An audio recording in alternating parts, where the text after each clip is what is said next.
COVID-19, DNA testing, or infectious disease clinical testing? Welcome to P23 Labs, a high-complexity molecular diagnostics lab that uses the latest technology to offer a full suite of molecular diagnostic tests, clinical tests, and wellness consultations. We give you access to knowledge and healthcare resources that will transform your health. Schedule an appointment and order your custom test today with our healthcare team. www.p23labs.com.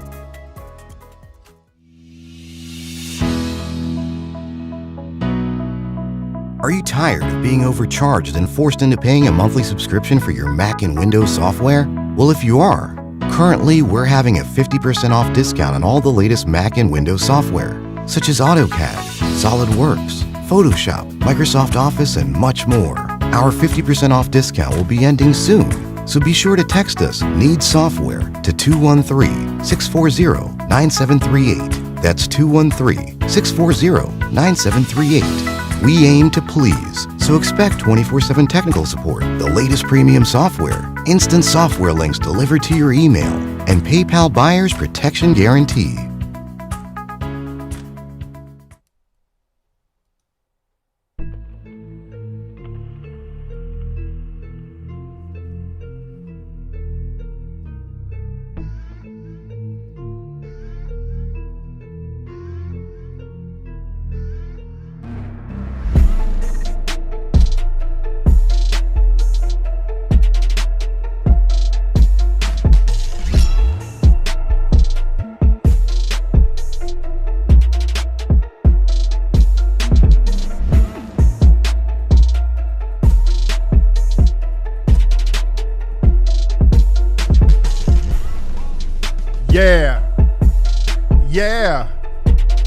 Yeah.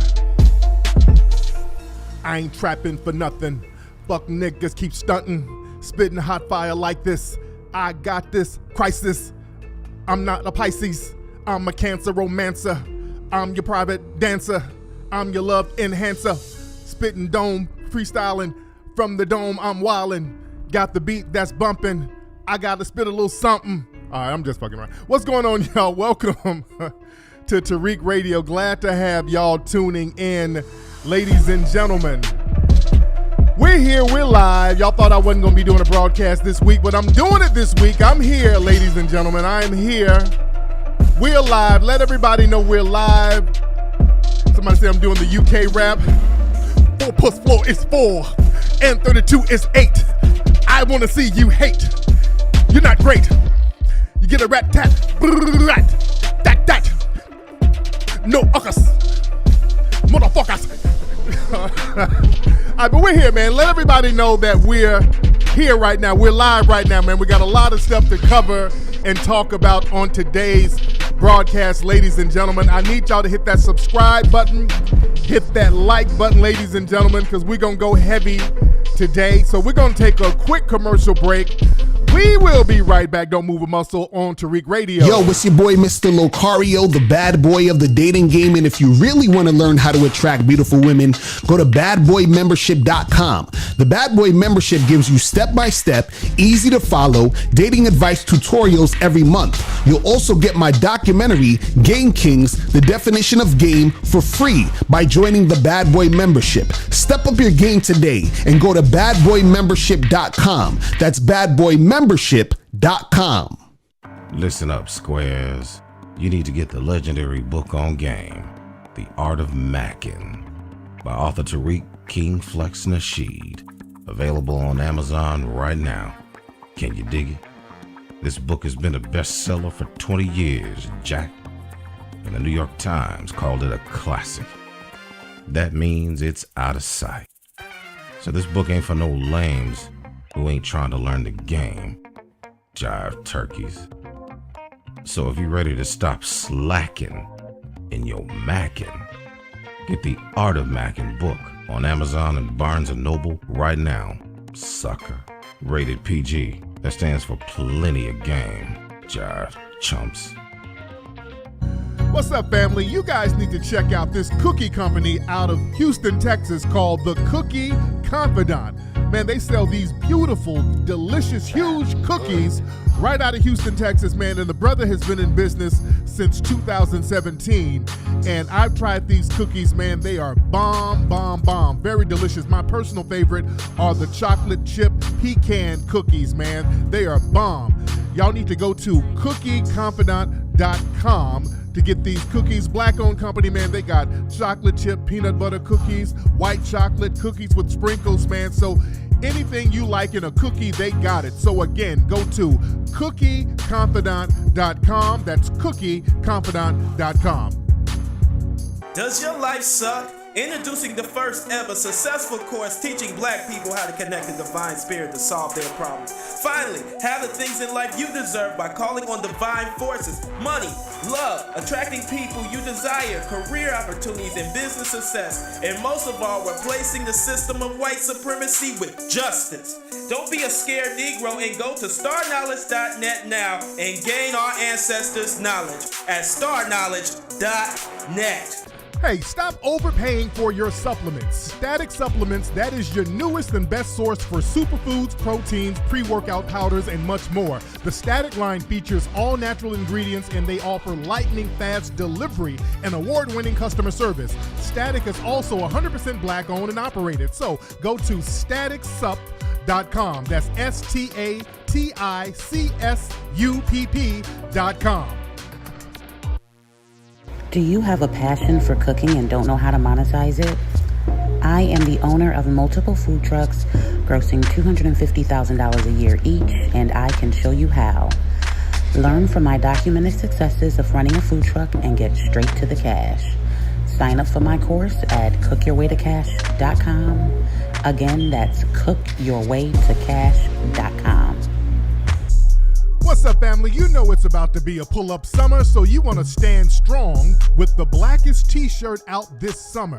The Black as F limited edition t-shirt created by designer Thad Baltimore is available right now at WeBuyBlack.com or TBaltimore.com. The shirt is black as F, and you know what the F means, so you need to get yours now, right now, at WeBuyBlack.com. Check out the brand new novel Low Hanging Fruit by author Tyrus McKnight. Everything seems to be going wrong for 24-year-old Trenton Moore. Everyone close to him is either leaving or dying, but then he meets a 19-year-old Jessica Mars, who's a student who also does exotic dancing to pay her school fees. Can these star-crossed lovers find true love and happiness? Find out by reading the novel Low Hanging Fruit, available right now at Amazon.com. If you are tired of buying expensive cocktails that are weak and leave you disappointed, order a drink from us at lidywithlee.com. All of our drinks are made with quality liquor, organic sweeteners, and natural juices. We ship domestically and offer delivery services throughout the NYC area. Here at Liddy with Lee LLC, we strive to provide you with a lit experience in a bottle. Follow us on Instagram at Liddy with Lee or check our website, lidywithlee.com.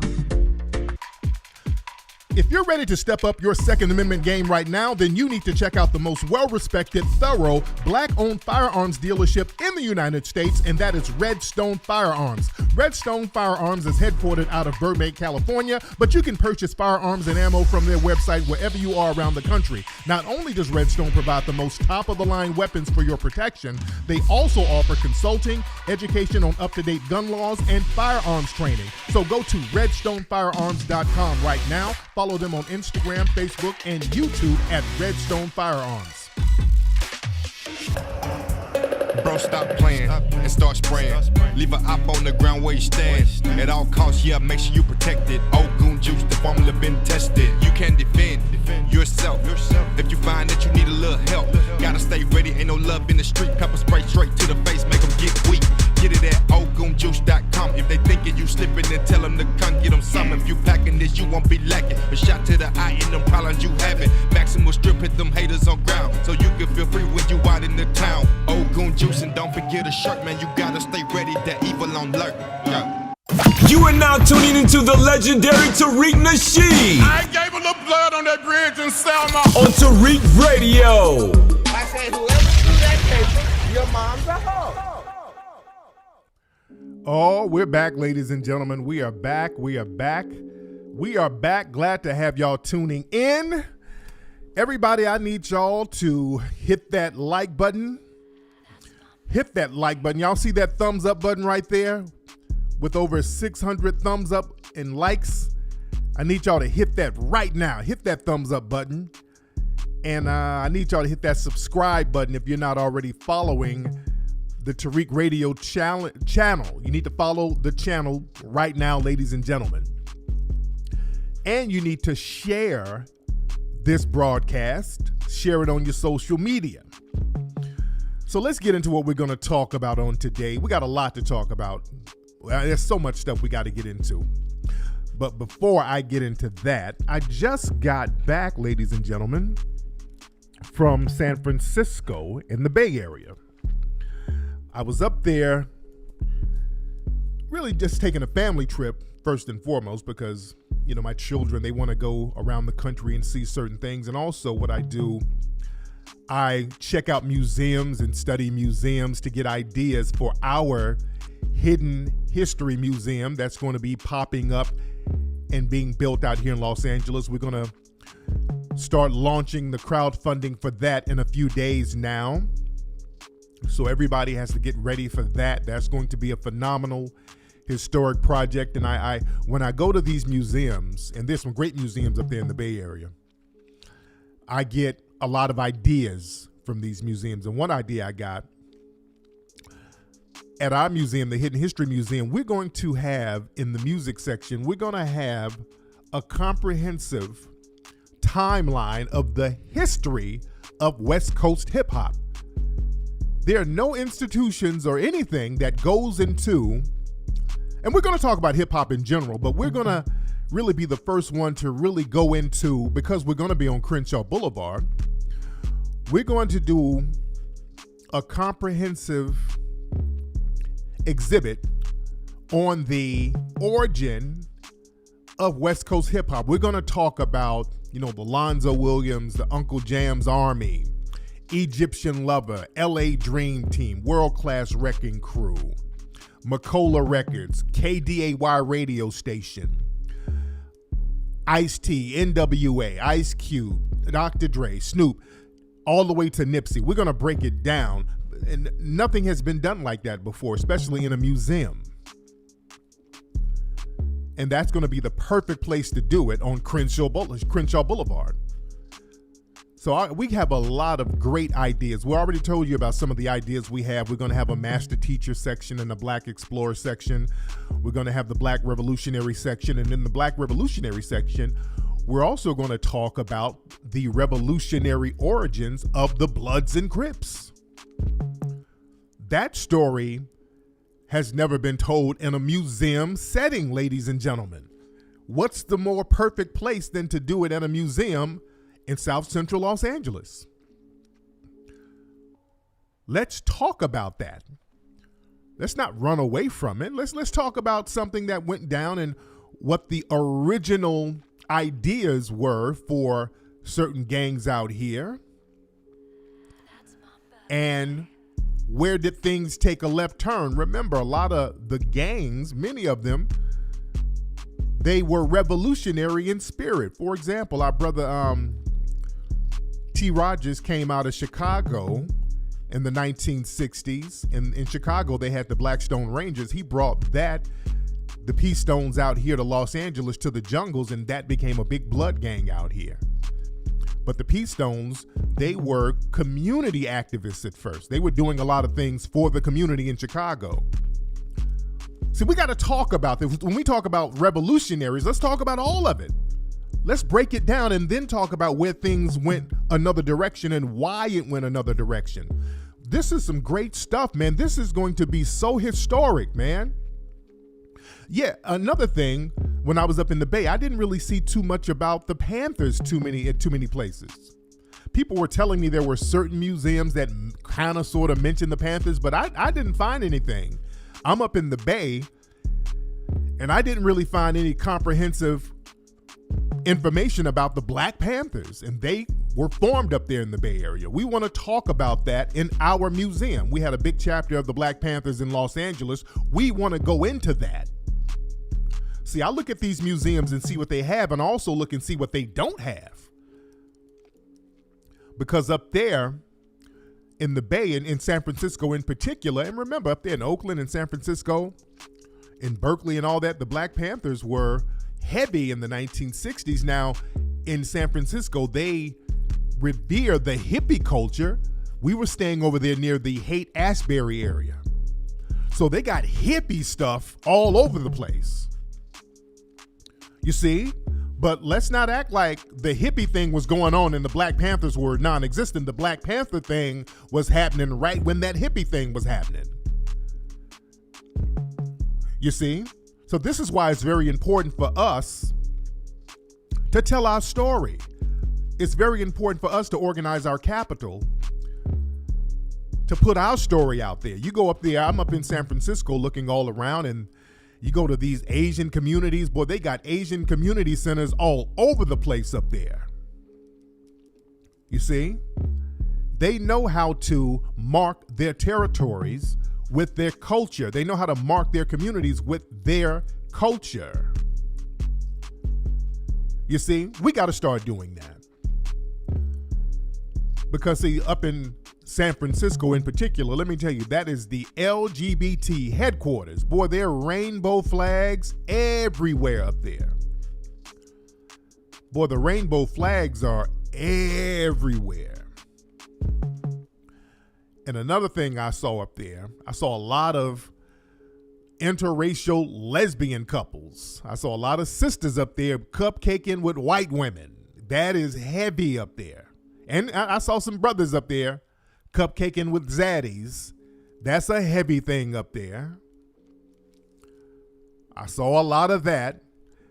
And I saw a lot of Stop Asian Hate signs all over San Francisco.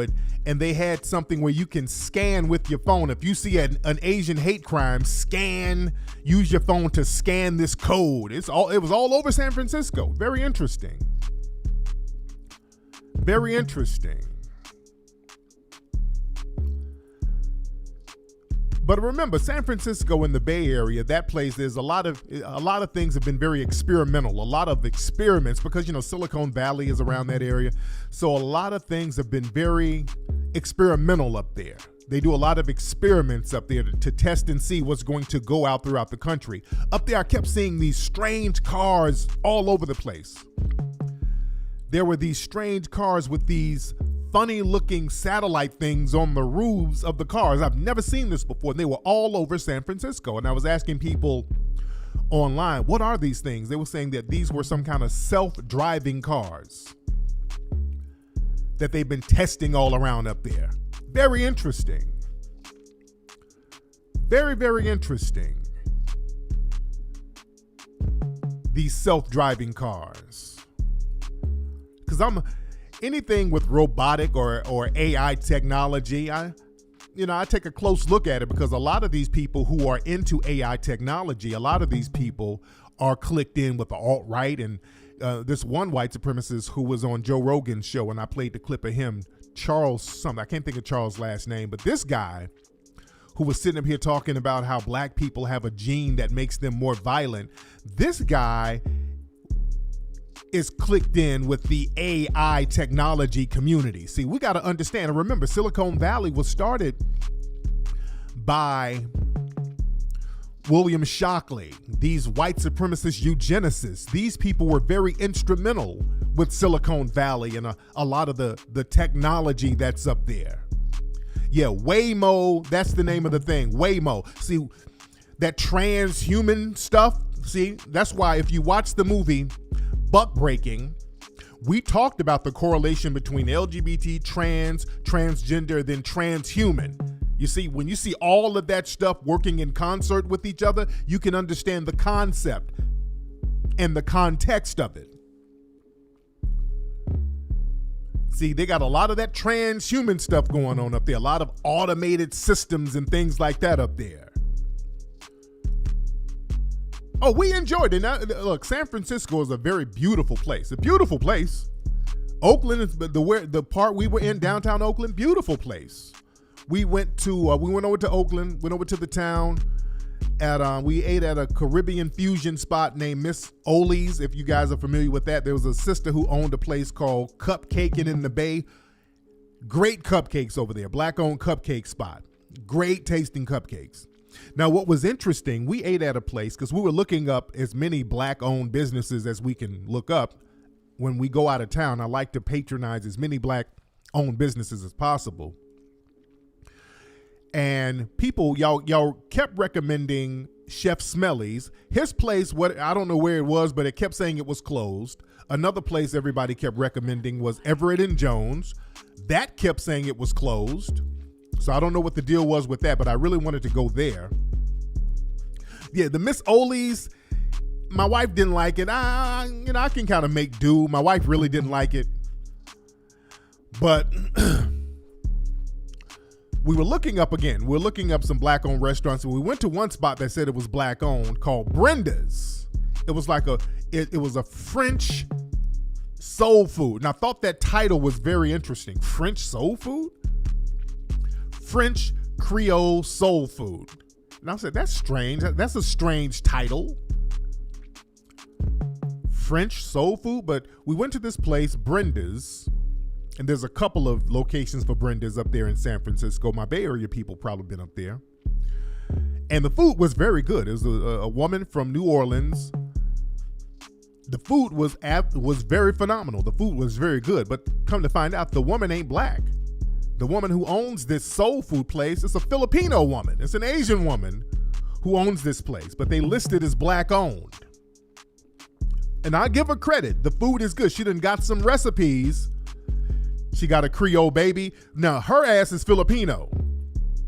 Because I asked around. We were asking some of the staff. We were looking her up, and they told us that she's actually Filipino. But the food was good. I give her credit, but they listed the place as black owned. You see? So, people capitalize off our culture. We have to capitalize off our own culture. Yes. And I'm going to give her credit. The food is actually good. The food is good. Now, there's a brother in Baltimore, I think. He has something called Black Dragon, a black-owned Chinese food place. And we've been promoting him. When I go out there to Baltimore, the DC Baltimore area, I want to go check that brother out. But yeah, we got to understand, folks. This Brenda, she's from Louisiana, so she done been around some black folks. She done went and got some recipes. That's why when I saw it say French Creole and all that old stuff. No, we don't describe our food. Fried chicken is French. That's not French. That ain't got nothing to do with France. So that was a funny title. That's why she had to word it the way she worded it. Not just soul food. It had to be a French Creole soul food fusion. So you got to kind of mix it in because it's not a real black person creating this stuff. But see, this is why, family, people deal with us as a group. See, racism is a group sport, and other groups work within their groups to empower their group.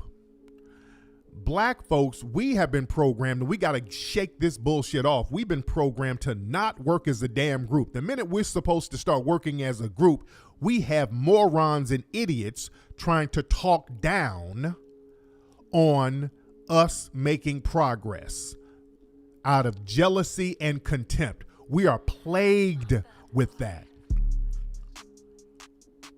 We got to get off that. Man, these folks are playing to win, man. They are playing to win against us, and they play as a team.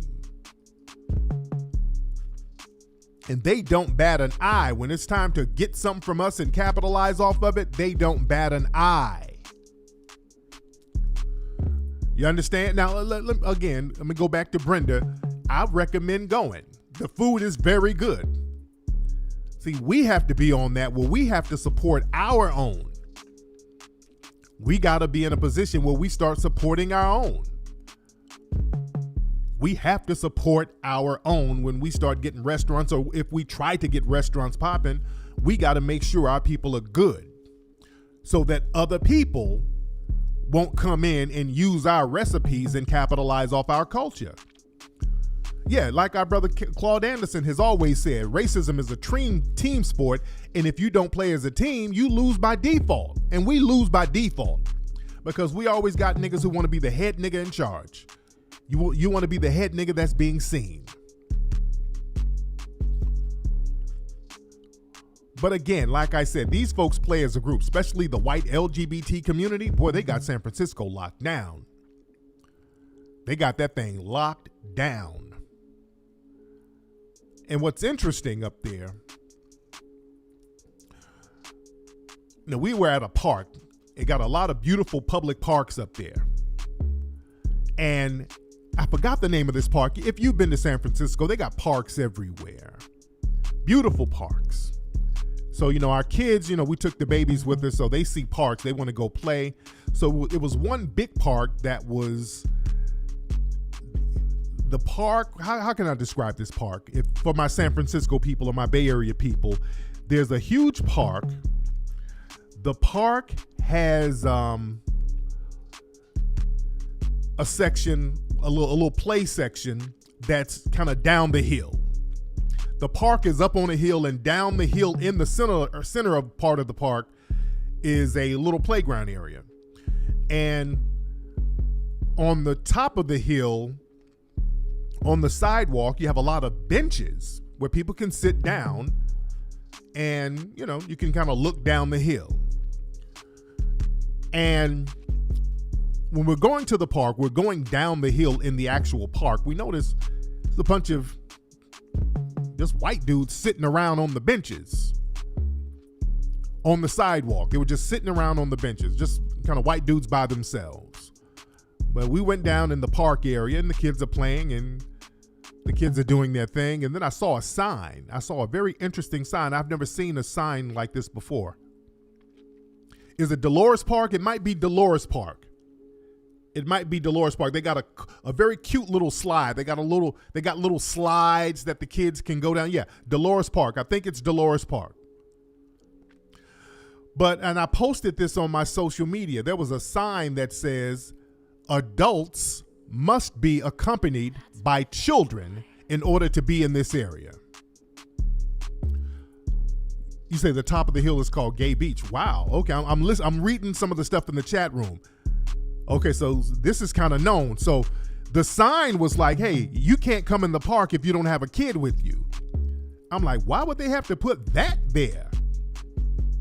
Then it clicked. I said, oh, okay, so that's why those white dudes are sitting up there on those benches by themselves. These are goddamn pedophile perverts. I was like, oh, it's that bad. The pedophiles and perverts are so bad, they have to have signs where they can't be in the kids area unless they have a kid with them. I'm like, oh, okay, kids, come on, let's get the hell out of here. Let's bounce. Because of all the damn pedos. And they were just sitting there. I was wondering why these dudes just sitting around the park like this. Looking creepy as hell. Yeah, man, I've never seen a sign like that. First, I thought it was a joke. Like, if you're an adult, you must be accompanied by a kid. Then I'm like, well, wait a minute, hold on. There's something to that. There's something to that. But yeah, I think it was Dolores Park. I'm like, damn. Yeah, California has always been pedo friendly, especially San Francisco. It's been pretty pedo friendly. Just go sit up there, pedophiles. If you want to, just don't come down here with the kids. You can sit up here and watch them. I've never seen, I was wondering why they had benches up there on the sidewalk so people can look down at the park. That was very weird to me. So yeah, I had to get the kids on up out of there. But again, man, this thing is real. If y'all have not seen Buck Breaking, you better go get the movie Buck Breaking and watch it now. There was something that I posted that almost seemed like a joke. Up there in London, they had something where a library brought in a reading troupe to help children learn how to read. They brought in these actors, and one of them was dressed as a character called the Rainbow Dildo Monkey, where he had a rainbow costume on, a dildo on, a prosthetic ass outside of the rainbow monkey suit, and he's dancing around with his dildo dangling in front of kids. And this is a thing out there, and the library basically apologized for bringing the rainbow dildo monkey around the kids. Family, if y'all sit up here and play games with these goddamn white supremacists, but you're just as sick as them, I don't have time to play games with these folks. These folks are just, they're not even trying to hide the agenda at this point, guys. They're not even trying to hide this agenda. Some of this stuff I couldn't even put in the movie. People would think I'm making it up. These folks are just all the way gone. They feel like their days are numbered, so they're just gonna throw all the shit on the wall to see what sticks.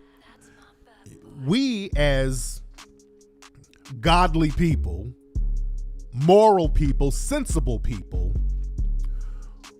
we're gonna have to combat this with everything we got. This is why I'm so big on us getting our own institutions, us educating our people, us creating our own curriculums, us creating our own films so that we can debrief our people. We cannot continue to let these people be our chief educators. These folks are sick and they're trying to poison our minds. We cannot allow that to happen, family.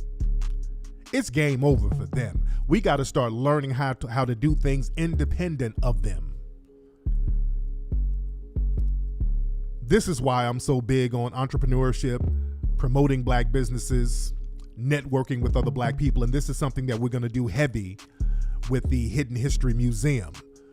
We got perks where we're going to advertise certain black businesses, people who contribute to the initial founding of the museum. We're going to have different perks for people who are business owners. If you are a business owner, we're going to have perks where you can advertise your business in the museum or on the website for a couple of years. We got some perks where you will have advertisement in the museum for life. We got all types of great perks for black business owners. This is going to be such a great, phenomenal, historic opportunity. So you guys really have to stay tuned for that. But us trying to go along with the program of the dominant society, that's done. This is what we're going to talk about on today's broadcast. The bootleg bootlicks are at it again. If you look at the picture, ladies and gentlemen, this is Joyce. What's Joyce's name? She's part of the Congressional Black Caucus. She's one of the chairs of the Congressional Black Caucus. If you're watching now, if you're looking live now, the woman who's sitting here looking like a cross between Al Sharpton and Madea, she's sitting here, standing here, getting arrested. She's being arrested, and they're doing this good trouble hustle. They keep doing these good trouble performative art hustles. These fake arrests. I done talked about this before. Remember when they did that old fake arrest down in Atlanta? The woman got on her little City Trends outfit and her little old bullshit boots, showing off her boots while she's getting arrested. Lord, I got the vote. Ooh, they taking me into jail, y'all. Ooh, let me turn around and show my belt. Ooh. She put on her little old Easter suit to show herself getting arrested. This little hustle they keep doing, this little civil rights retread, this is a little fake ass performative arts piece that the Democrats and their Negro bootlicks keep doing. This photo op BS, this stage garbage where they want to relive the civil rights era, because they're not giving us no damn tangibles, okay? They have no tangibles for foundational black Americans at all. So the name of the game is for them to do these little publicity stunts in order to say, hey, look, this is what we did. We had fought for the voting rights of black peoples. We had fought. We had got arrested. We had sacrificed ourselves just like Martin Luther King them did. We got in good trouble just like John Lewis and them did for our voting rights. So they keep doing this little super fake, silly nonsense. Let's be clear. And we see the familiar faces in here, by the way. Let's be clear. Black people's voting rights, there's nothing wrong with our voting rights. Nothing is happening with our voting rights, okay? Let's be clear. Our voting rights as black people are fine. Our voting rights are not being jeopardized. We can vote, we're good. So they try to tie the black collective into some of these voting right protections, talking about, well, there's some poor black peoples who don't have an ID. So the poor black people, they need, if they can't vote, this is infringing on their right. That's bullshit. Okay, let's stop that. This is not about some poor black folks who don't have an ID. This is these Negroes caping and campaigning for illegal immigrants, ladies and gentlemen. This is for illegal immigrants who come over here and don't have no ID. This is for them. They're trying to use their melanin so that illegal immigrants can piggyback off the civil rights retreads that they're doing. That's all this is. They're getting in good trouble for immigrants, for illegal immigrants. This is what they're doing this for. This is not for us at all. Do not let them fool you. They want us to support it because they got to get us to galvanize and get behind this stuff so that the immigrant groups can piggyback off of it. I'm so sick of these bootlick Negroes using their melanin to piggyback all of these other groups on top of us so that these Sambos can get butter biscuits. This is a con game. This is a good trouble hustle con game, dude. This is for immigrant groups. The Congressional Black Caucus are full of it. And we got to call them out for this nonsense with these silly fake ass arrests. And we got to understand this. A lot of these bootlick Negroes, a lot of them will switch parties at the drop of a hat. No, you notice a lot of these Negro conservatives are fake. They're not really conservatives. They're fake conservatives. But a lot of those Negro conservatives used to be liberals. They used to be clicked in with the NAACP. A lot of them used to be clicked in. Notice a lot of these Negroes be like, I'm conservative now, and I was the most liberal person ever. I was the president of the NAACP in Jackson, Mississippi. It's always them types. Remember Candace Owens, before she went full coon mammy, she was clicked in with the NAACP, who helped get her a settlement because of a racial discrimination case. One of the America's Next Top Mammies. So a lot of these folks have these NAACP ties. There's a new mammy named Ruth Edmonds, who's now a conservative. So she's up here buck dancing for and I won't even say conservative. These are white ass kisses. So listen to this woman here. This is a woman who the white media, they're parading her around now because she's running for Congress in Ohio. So her whole platform is ain't no racism.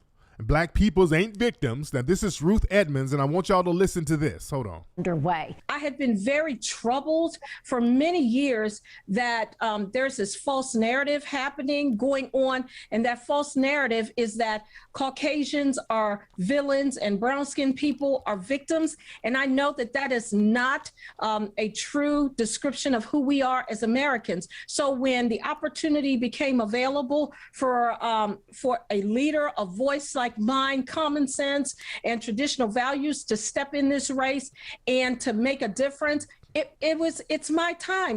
I am not new to this game, and others will probably remember that I was the president of the Columbus branch of the NAACP. I know how to bring people together. Oh, I know how to inspire people to be the best that we can be so that we have the kind of country, the kind of community, the kind of state that our children deserve. I want voters to know that on August the 3rd, they will have a choice to shift and change the narrative in our country back to one nation under God, indivisible. Okay, shut up, mammy. So this is one of these women who be up in them white churches, them conservative white churches, kissing ass. They love going up in those conservative white churches because they love being the pet Negro.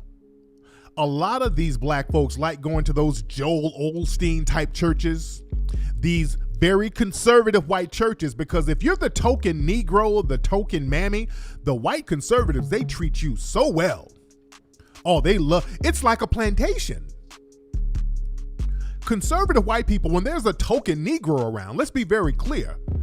And I say conservative with air quotes. Conservative white people, boy, it's like you back on the plantation. They have no problem with their one little token Negro. You're their best buddy. Oh, they'll parade you around. They'll invite you to church and invite you to the picnics, and they'll feed you. They'll give you leftover food, and they'll give you hand-me-down clothes. They love their token Negroes. They love to parade you around to prove they're not racist. They love that, the token Negro. Just as long as it's not at least 6 of you. Oh, that's the rule. Oh, they'll take a couple of you as long as it don't get up to 6.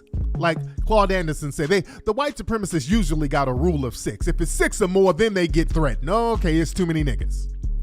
But if it's 5 or less, oh yeah, they can come on, eat something. I got some boysenberry pie for you. Oh, they love it. Oh, you're the pet. They love parading you around. It's just like back on the plantation.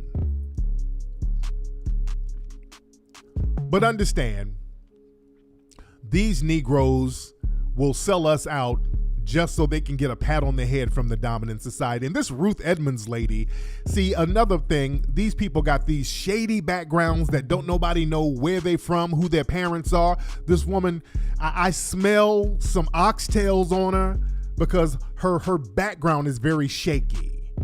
It's very shadowy. I understand she was raised by her grandparents or something. I don't know what that means. So I don't know where these people come from. You see, you got these people who come from these different backgrounds. A lot of them pretend to be FBA, but they're not really FBA. A lot of them are not FBA.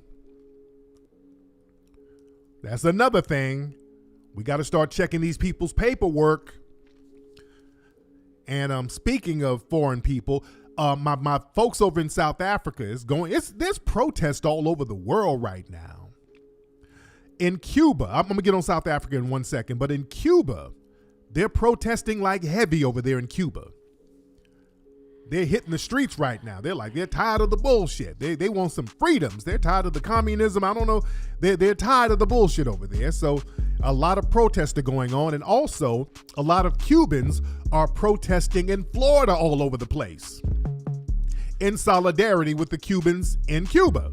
Now, here's the interesting thing. Now, DeSantis, ain't that the governor out there? They have all types of anti-rioting laws in Florida where they're talking about you can run over protesters. Boy, they got all types of anti-protest laws in Florida, but they're not implementing them now because they know that those Cubans, that's a strong voter base for the Republicans.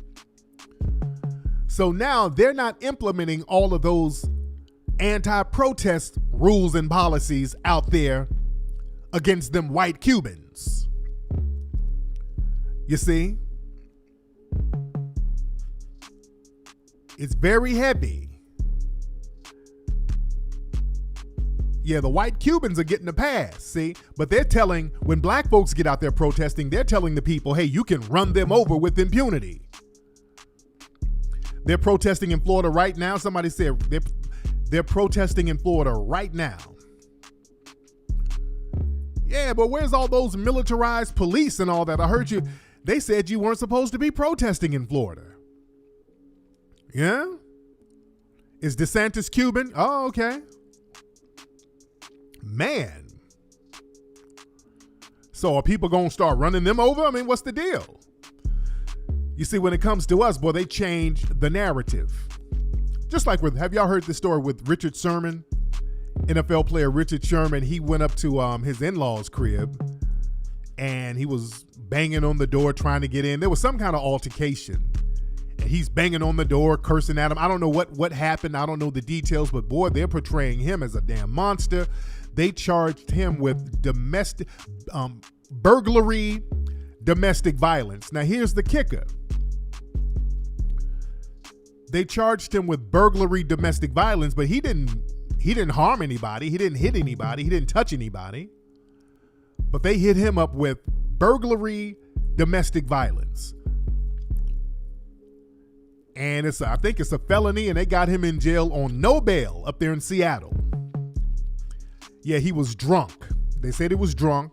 He's banging on the door, trying to get in. He's mad. He's cursing. But he didn't hit anybody. He didn't harm anybody.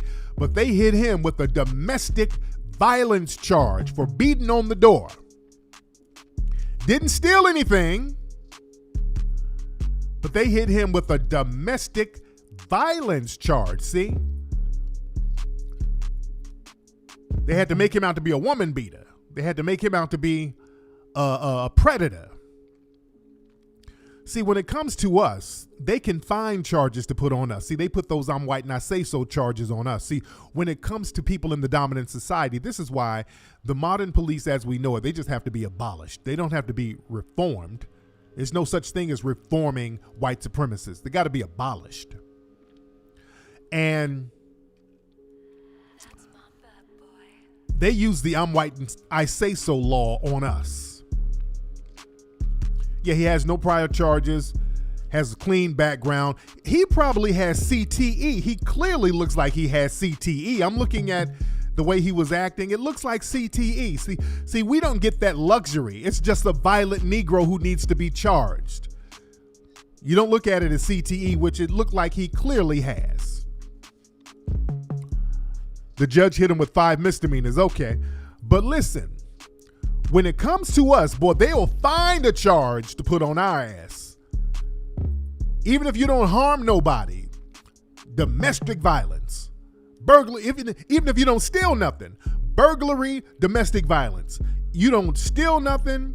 You don't hit nobody, but you got a burglary, domestic violence charge. See, when it comes to people in the dominant society, when they start letting them wild out and let them harm black people and then act like the police act like their hands are tied, that's the white supremacists getting on code. There's a video going around of this white supremacist Karen up, I think, in a Victoria's Secret shop, and the video is going viral of the white woman swinging on a sister. She tried to assault this sister a couple of times, and then the white woman started crying and going into convulsions and acting like she was a victim. And people were clowning that video. It went viral. Let me see if I could find, hold on one second. Let me see if I could find the audio from that video. Okay, hold on. Full video. Let me see if I can find some of the audio for that video for you guys. Hold on. Is this it? Hold on. Oh, okay. Can't go crazy. Hold on one second. Now I can't find it. Hold on. I want to see if I could find some of the audio for that, because it went viral and people were talking about it the other day. Okay. I think this is it. Okay, here it is. Okay, let me play some of the audio of this. So this is the white woman swinging on a sister in Victoria's Secret. Hold on. Oh God, no, excuse, now you are, oh my God, oh my God. So now the white woman's crying. Do you see this? Oh my God, I never thought nothing like this would happen to me. She just tried to run and hit me, and now did you see her? This may be the So now the white woman is crying. Hold on. checkout. So now the white woman is fake falling on the floor. So she tried to assault a sister in a mall in front of everybody, this white woman, this white Karen. And when the police show up, the police immediately get on code with the white Karen and start white-splaining. Now, this is the police talking to the sister, and the sister's asking, like, how come this woman is not being escorted out of the mall? Hold on. Attacked in the mall. The manager, I had to run behind her. I chased him around. He telling me he can escort me to my car, but she's not. She doesn't have to leave the mall. Listen, I'm not finished shopping. I have 2 other stores to go here's to. what I'm saying. I don't work for the mall. I can't order her out of the mall. Yeah, but you work for Milburn. I was just almost assaulted in this mall. I can't. The mall security can ask. What I'm saying is, I'm not telling you have to leave or anything. But I'm not saying that, but So she's talking to a cop. The cop is sitting here. Well, I can't. I don't work security at the mall. So they always defer the power to other people. So now he's pretending that the mall security has the power. Well, I can do. Now they turn into Barney Fife when it comes to other white people. Well, I don't know. I can't. Well, I get where you're coming from, but I don't know. It's the mall security. I don't know. if the shoe was on the other foot and I would have tried to attack her white ass, you would have me escorted out this mall. Ma'am, That's just how I feel. This woman, mind you, the manager done told him.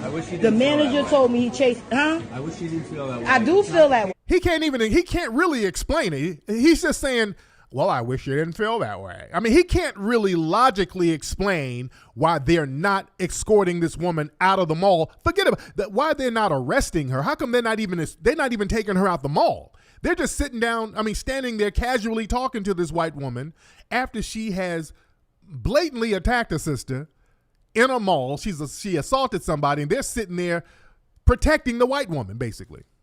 I do feel that way. I was just almost attacked and assaulted, and you telling me 3 times, and he can't get out. You hear this? Okay. If you have any concerns, well, I'm going to this lady. This the lady they won't kick out the mall. I'm a dog. I want to see if she act up in front of y'all, what y'all would do. Now, mind you, I just saw a video of a situation in a Walmart where there was some black women involved. Family, the police came in, beating them black women's asses. One cop punched the black woman in the damn throat. I want to say this was in Ohio somewhere. I forgot where it was, but it was another video that came out last week.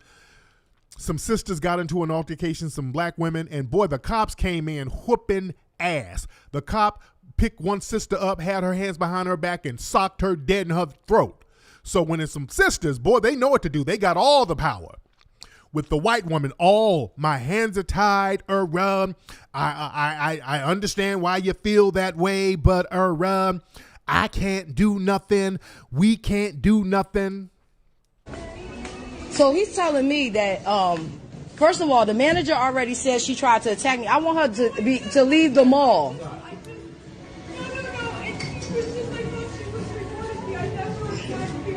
I don't understand why she can't be escorted out the mall. She tried to attack me twice. She should be escorted out the mall. Okay. And the cops are just standing there basically protecting the white woman. Okay, so y'all got my point. The point is, family, I want y'all to understand a crucial point of white supremacy. White supremacy operates on common law. Common laws are laws that are understood but not written down. The part of common law means that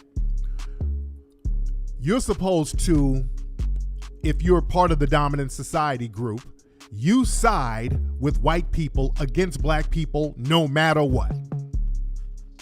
That's part of the common law. I want black people to understand that. Black people get to yelling about, I know my rights, I got a document, I got a piece of paper, and I know what I read. No, y'all don't understand the common law of white supremacy that they understand. They understand if a white person is against a black person, the rest of white society is supposed to side with the white person no matter what. Or go light on the white person if they inflict any kind of punishment, if at all. Because they play this game as a group. White supremacy is a group sport, family. White supremacy is a group sport. They play as a damn team. Black folks, we have to understand that. Yeah, niggas get to running around. See, you don't want to work as a group. When you get caught up by these race soldiers, niggas start talking about, I'm a sovereign citizen. I is sovereign. I am a nation within myself.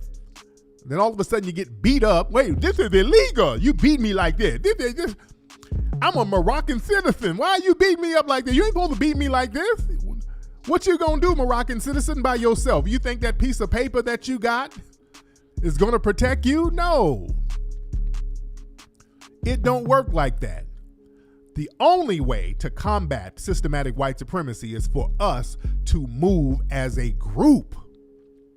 We have to be on code, and we have to move as a group, ladies and gentlemen. We gotta move as a group. And one of the reasons why we get undermined, let's be very clear, we get undermined by a lot of outsiders.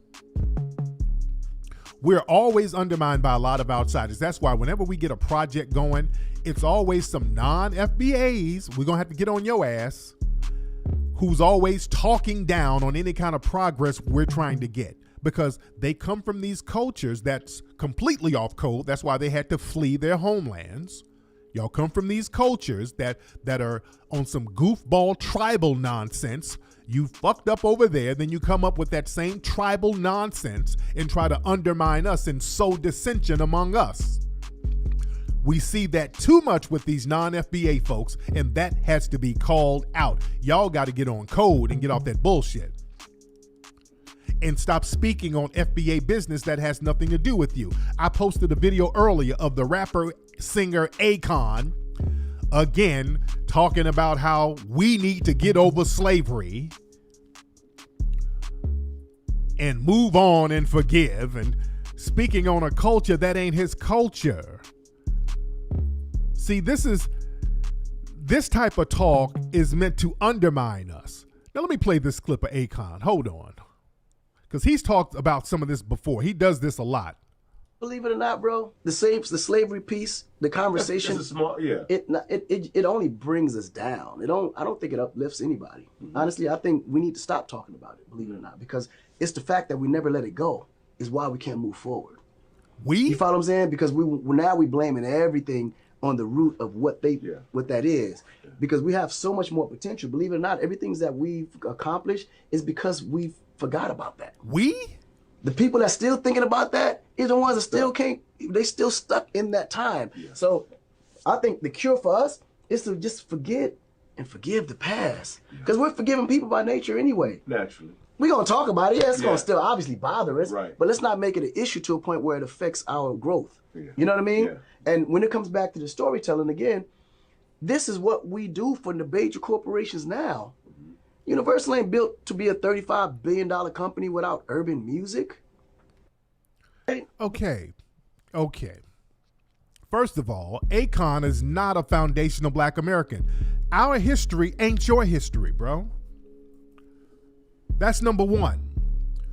Akon would never go to the Jewish community telling them to forget about the Holocaust. He knows not to say no nonsense like that. They come around us telling us to forget about the Holocaust that our ancestors survived.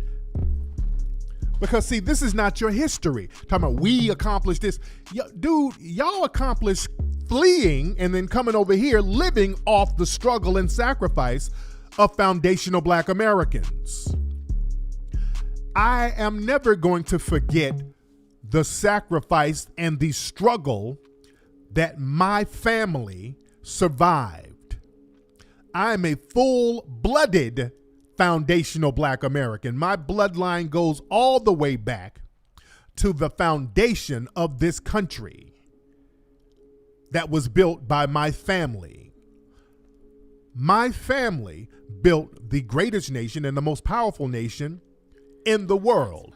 I'm never going to forget about what my family did and survived so that I could be here and other foundational Black Americans, because the energy and the spirit that they had to survive is in me and it's in other foundational Black Americans, and some of y'all don't have that energy and that damn spirit. We never ran, never will, and y'all don't have that goddamn energy and that spirit, and there's a lot of contempt against us because you don't have that. Because a lot of y'all feel a certain way because you had to flee your homeland. You had to throw in the damn towel and flee, and then you come over here and try to have and implement that type of failed mentality into us. We ain't gonna do that.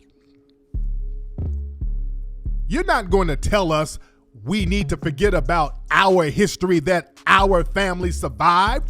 We survived the greatest atrocity in recorded history. No other group has been treated like foundational Black Americans and survived. I ain't never forgetting that. That wakes me up every day and keeps me thriving. I will never forget about that. My great ancestors, the great Harriet Tubman, the great Nat Turner, the great Denmark Vesey, the great John Horse.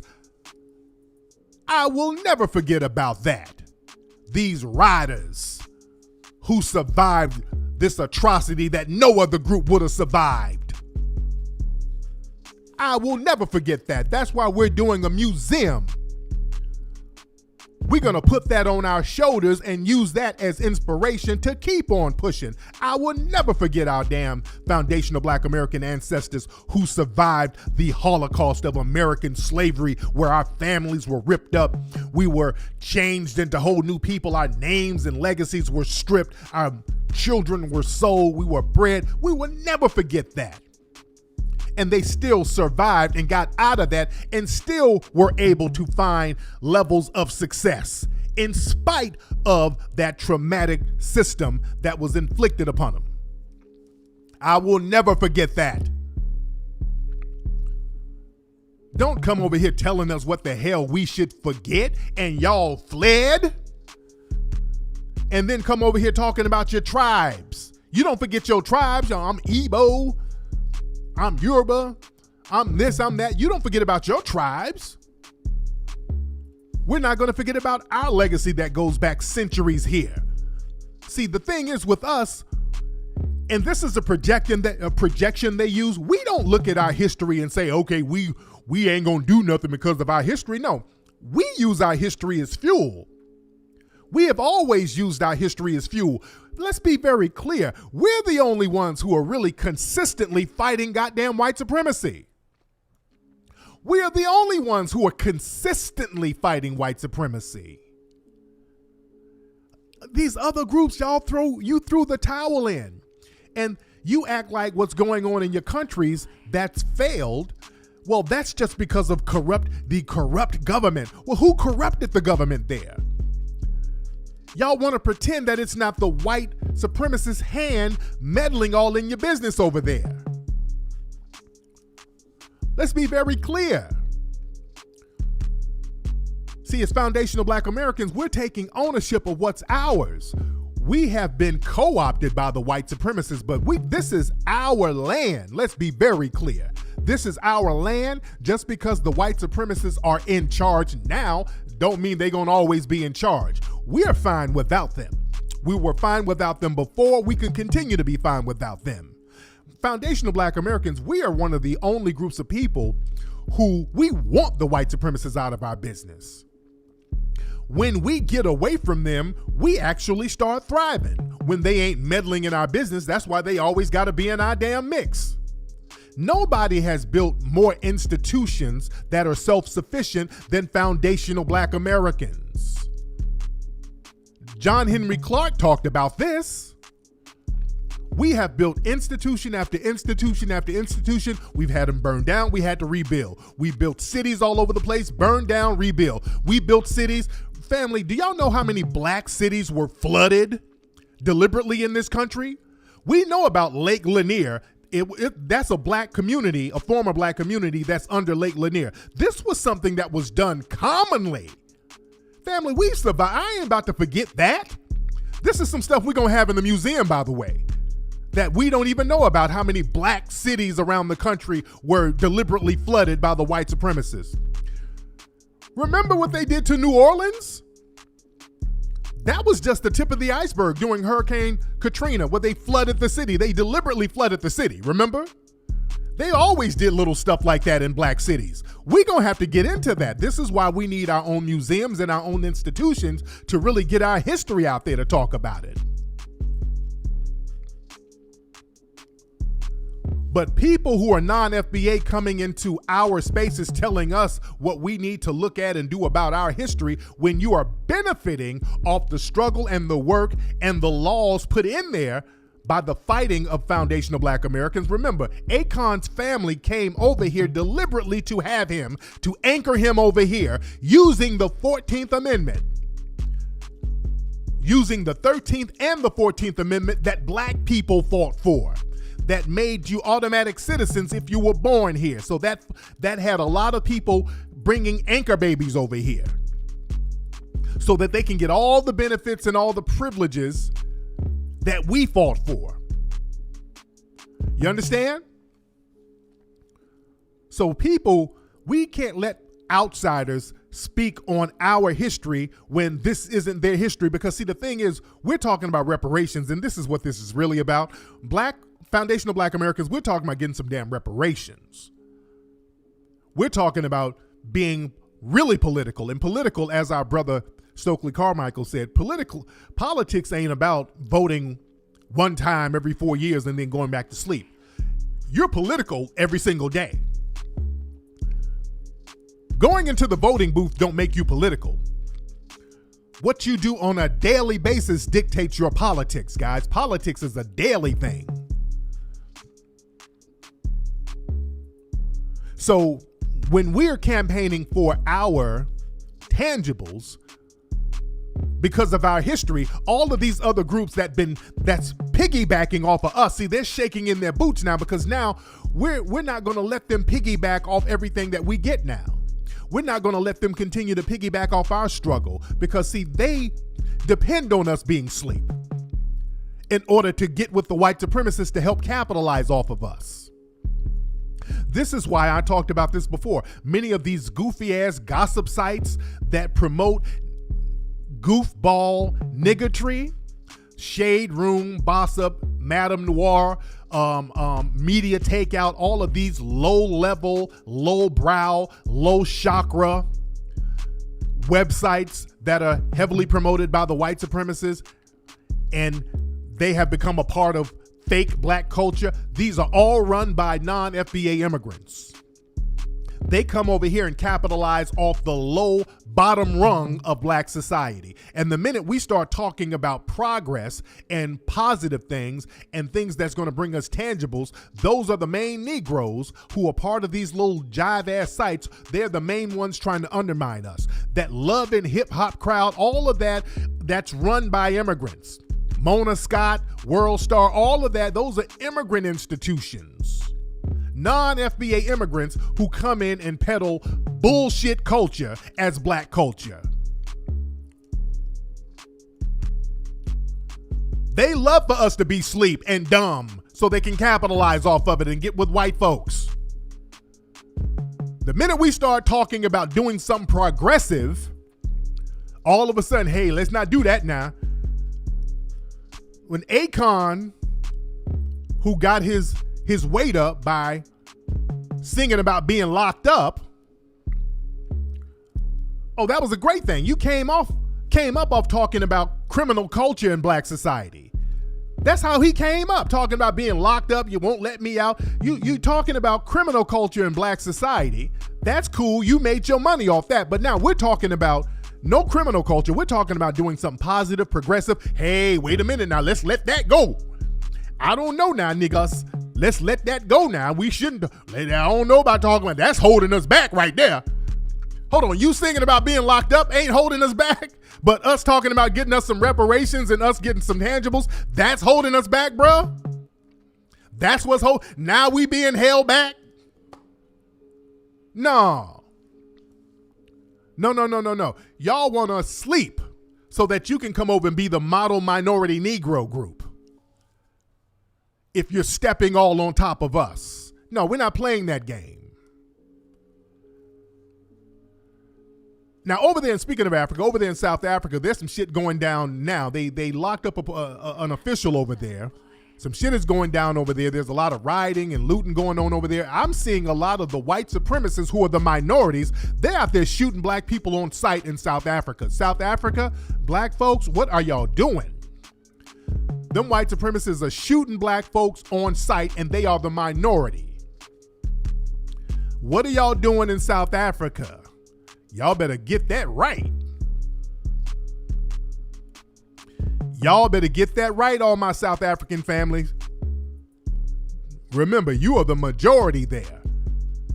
You better get you a gun or some guns to protect your damn self getting peeled off by a minority group. Man, y'all better protect yourselves over there and stop playing around.